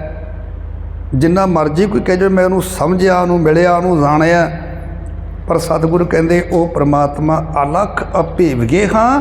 ਕਹਿੰਦੇ ਉਹ ਜਿਹੜਾ ਅਕਾਲ ਪੁਰਖ ਪ੍ਰਮਾਤਮਾ ਭਾਈ, ਉਹਦਾ ਸਹੀ ਸਰੂਪ ਬਿਆਨ ਹੀ ਨਹੀਂ ਕੀਤਾ ਜਾ ਸਕਦਾ, ਸਹੀ ਸਰੂਪ ਉਹਦਾ ਦੱਸਿਆ ਨਹੀਂ ਜਾ ਸਕਦਾ। ਹੁਣ ਅੱਗੇ ਸਤਿਗੁਰੂ ਤਾਂ ਸਿਓ ਪ੍ਰੀਤ ਕਰ ਹਾਂ, ਤਾਂ ਸਿਓ ਕਹਿੰਦੇ ਭੁਲੇਖੇ 'ਚ ਨਾ ਰਹਿ ਜੀ। ਕੋਈ ਹੋਰ ਤੈਨੂੰ ਕਹੇ ਰੱਬ ਵਿਖਾਉਣੇ, ਮੈਂ ਰੱਬ ਨਾਲ ਗੱਲਾਂ ਕੀਤੀਆਂ, ਉਸ ਪਰਮਾਤਮਾ ਨੂੰ ਸਹੀ ਸਰੂਪ ਉਹਦਾ ਬਿਆਨ ਨਹੀਂ ਕੀਤਾ ਜਾ ਸਕਦਾ, ਉਹਨੂੰ ਸਹੀ ਤੌਰ 'ਤੇ ਸਮਝਿਆ ਨਹੀਂ ਜਾ, ਜਾਣਿਆ ਨਹੀਂ ਜਾ ਸਕਦਾ। ਸਤਿਗੁਰੂ ਕਹਿੰਦੇ ਉਸ ਅਕਾਲ ਪੁਰਖ ਪਰਮਾਤਮਾ ਦੇ ਨਾਲ ਪ੍ਰੀਤ ਕਰਿਆ ਕਰ, ਕਿਉਂਕਿ ਉਹਦੀ ਭਾਸ਼ਾ ਪ੍ਰੇਮ ਹੈ, ਉਹਦੀ ਭਾਸ਼ਾ ਪ੍ਰੀਤ ਹੈ। ਕਿਉਂਕਿ ਗੋਬਿੰਦ ਭਾਉ ਭਗਤ ਦਾ ਭੁੱਖਾ, ਉਹ ਪਰਮਾਤਮਾ ਪ੍ਰੇਮਾ ਭਗਤੀ ਦਾ ਭੁੱਖਾ ਹੈ। ਸਤਿਗੁਰੂ ਕਹਿੰਦੇ ਤਾਂ ਸਿਓ ਪ੍ਰੀਤ ਕਰ ਹਾਂ। ਕਹਿੰਦੇ ਹੇ ਮੇਰੇ ਮਨਾ, ਉਸ ਪਰਮਾਤਮਾ ਨਾਲ ਪਿਆਰ ਪਾ, ਕਿਹੜਾ ਜੀ? ਬਿਨਸ ਨਾ ਜਾਏ ਮਰਹਾ। ਉਹ ਪਰਮਾਤਮਾ, ਉਹਦੀ ਖੂਬੀ ਕੀ ਹੈ? ਬਿਨਸ ਨਾ ਜਾਏ ਮਰਹਾ। ਕਹਿੰਦੇ ਉਸ ਪਰਮਾਤਮਾ ਨਾਲ ਪਿਆਰ ਪਾ ਜਿਹੜਾ ਨਾ ਕਦੇ ਨਾਸ ਹੁੰਦਾ ਹੈ, ਨਾ ਕਦੇ ਜੰਮਦਾ ਹੈ ਤੇ ਨਾ ਕਦੇ ਮਰਦਾ ਹੈ। ਧਿਆਨ ਦਿਓ ਜੀ, ਆਹ ਰੱਬ ਦੀ ਸਰੂਪ ਹੈ ਪਰਮਾਤਮਾ ਦਾ। ਉਹ ਨਾ ਕਦੇ ਬਿਨਸਦਾ, ਭਾਵ ਕਿ ਨਾ ਉਹ ਕਦੇ ਨਾਸ ਹੁੰਦਾ, ਨਾ ਉਹ ਜਨਮ ਲੈਂਦਾ, ਨਾ ਉਹ ਮਰਦਾ ਹੈ। ਸਤਿਗੁਰੂ ਕਹਿੰਦੇ ਉਸ ਅਕਾਲ ਪੁਰਖ ਪਰਮਾਤਮਾ ਨਾਲ ਪ੍ਰੀਤ ਪਾਈ। ਤੇ ਅਗਲੀ ਗੱਲ, ਗੁਰ ਤੇ ਜਾਣਿਆ ਹਾਂ। ਇਹ ਸਤਿਗੁਰੂ ਕਹਿੰਦੇ ਤੈਨੂੰ ਕਿੱਥੋਂ ਪਤਾ ਲੱਗਿਆ? ਹੁਣ ਜੇ ਮੈਂ ਗੱਲ ਕਹਾਂ ਵੀ ਮੈਂ ਫਲਾਨੀ ਚੀਜ਼ ਵੇਖ ਕੇ ਆਇਆ, ਜਾਂ ਮੈਂ ਕਹਾਂ ਮੈਂ ਜਾਣਦਾ, ਕੁਐਸਚਨ ਤਾਂ ਹੋਏਗਾ ਵੀ ਤੈਨੂੰ ਕਿੱਥੋਂ ਪਤਾ ਲੱਗਿਆ ਇਹਦੇ ਬਾਰੇ? ਬਈ ਤੈਨੂੰ ਕਿਹਨੇ ਦੱਸੀ ਗੱਲ? ਹੁਣ ਸਤਿਗੁਰੂ ਕਹਿੰਦੇ ਵੀ ਮੈਨੂੰ ਕਿੱਥੋਂ ਪਤਾ ਲੱਗਿਆ? ਗੁਰ ਤੇ ਜਾਣਿਆ ਹਾਂ, ਨਾਨਕ ਮਨ ਮਾਨਿਆ ਮੇਰੇ ਮਨਾ। ਸਤਿਗੁਰੂ ਕਹਿੰਦੇ ਹੇ ਨਾਨਕ ਆਖੇ ਮੇਰੇ ਮਨਾ, ਆਹ ਜਿਹੜੀ ਗੱਲ ਆ ਨਾ, ਇਹ ਗੁਰੂ ਦੇ ਰਾਹੀਂ ਪਤਾ ਲੱਗਦੀ ਹੈ। ਆਹ ਸਾਰਾ ਕੁਝ ਜਿਹੜਾ ਦੱਸਿਆ ਨਾ ਅੱਗੇ, ਕਹਿੰਦੇ ਗੁਰੂ ਦੇ ਰਾਹੀਂ ਪਤਾ ਲੱਗਣਾ ਤੈਨੂੰ। ਗੁਰੂ ਜ਼ਰੂਰੀ ਹੈ। ਗੁਰੂ ਦੇ ਅਰਥ ਵੀ ਇਹੀ ਹੈ ਨਾ, ਹਨੇਰੇ ਵਿੱਚ ਚਾਨਣ ਕਰਨਾ। ਗਊ ਤੇ ਰੂ, ਗਊ ਦਾ ਅਰਥ ਹਨੇਰਾ, ਰੂ ਦਾ ਅਰਥ ਪ੍ਰਕਾਸ਼। ਮੈਂ ਬੜੀ ਵਾਰੀ ਇਹਦੇ ਵੀ ਅਰਥ ਕੀਤੇ ਆ। ਹਨੇਰੇ ਵਿੱਚ ਚਾਨਣ ਕਰਨ ਵਾਲਾ ਉਹ ਹੈ ਗੁਰੂ, ਸਮਝਾਉਣ ਵਾਲਾ। ਸਾਡੇ ਅੰਦਰ ਤਾਂ ਹਨੇਰਾ ਹੈ, ਪ੍ਰਕਾਸ਼ ਕਿਹਨੇ ਕਰਨਾ? ਗੁਰਬਾਣੀ ਨੇ। ਗੁਰਬਾਣੀ ਕੀ ਹੈ? ਗੁਰੂ ਬਾਣੀ, ਗੁਰੂ ਗੁਰੂ ਹੈ ਬਾਣੀ ਵਿੱਚ, ਬਾਣੀ ਅੰਮ੍ਰਿਤ ਸਾਰੇ ਗੁਰੂ ਹੈ। ਇਹਨੇ ਸਾਡੇ ਅੰਦਰ ਪ੍ਰਕਾਸ਼ ਕਰਨਾ ਹੈ। ਹੁਣ ਸਤਿਗੁਰੂ ਕਹਿੰਦੇ ਹੇ ਮੇਰੇ ਮਨਾ ਆਖ, ਕੀ ਕਹਿਣਾ? ਕਿ ਜਿਸ ਮਨੁੱਖ ਨੇ ਗੁਰੂ ਦੇ ਰਾਹੀਂ ਉਸ ਪਰਮਾਤਮਾ ਨਾਲ ਡੂੰਘੀ ਸਾਂਝ ਪਾਲੀ, ਗੁਰ ਤੇ ਜਾਣਿਆ ਹਾਂ। ਜਿਸ ਮਨੁੱਖ ਨੇ ਗੁਰੂ ਦੇ ਰਾਹੀਂ ਉਸ ਅਕਾਲ ਪੁਰਖ ਪਰਮੇਸ਼ਰ ਪਰਮਾਤਮਾ ਦੇ ਨਾਲ ਸਾਂਝ ਬਣਾ ਲਈ, ਡੂੰਘੀ ਸਾਂਝ ਪਾ ਲਈ, ਫਿਰ ਕੀ? ਮਨ, ਸਤਿਗੁਰੂ ਨਾਨਕ ਮਨ ਮਾਨਿਆ ਮੇਰੇ ਮਨ। ਸਤਿਗੁਰੂ ਕਹਿੰਦੇ ਫਿਰ ਭਾਈ ਉਹਦੀ ਯਾਦ ਵਿੱਚ ਜਿਹੜਾ ਗਿੱਝ ਗਿਆ ਨਾ, ਜਿਹਨੇ ਉਹਦੇ ਨਾਲ ਸਾਂਝ ਬਣਾ ਲਈ, ਉਹਦਾ ਮਨ ਜਿਹਦਾ ਉਸ ਪਰਮਾਤਮਾ ਵਿੱਚ ਮੰਨ ਗਿਆ, ਉਸ ਪਰਮਾਤਮਾ ਦੀ ਤਰ੍ਹਾਂ ਹੀ ਜਨਮ ਤੇ ਮਰਨ ਦੇ ਗੇੜ ਤੋਂ ਮੁਕਤ ਹੋ ਜਾਂਦਾ ਹੈ ਜੀ। ਬੋਲਣਾ ਜੀ ਸਤਿਨਾਮ ਸ੍ਰੀ ਵਾਹਿਗੁਰੂ ਸਾਹਿਬ ਜੀ।